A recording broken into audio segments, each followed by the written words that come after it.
Yo, yo, yo! Good morning, guys! Ngayon tayo. Magbabike tayo. Okay. So, magulo ngayon ang mundo ng social media eh. So, yung kay Pio tsaka yung kay TPC regarding dun sa sombrero tambay cup. So, sa akin, bibigay lang din tayo ng opinion. So, sa akin, ipagtatanggol ko si Pio eh.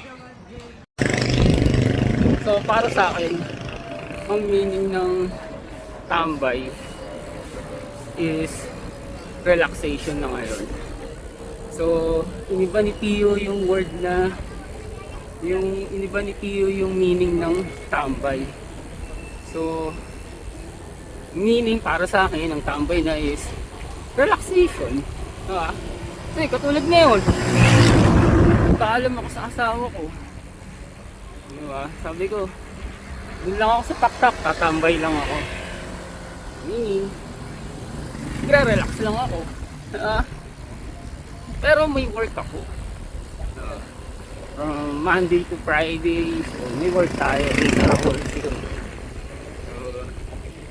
meaning, yung meaning kasi ng tambay is walang trabaho.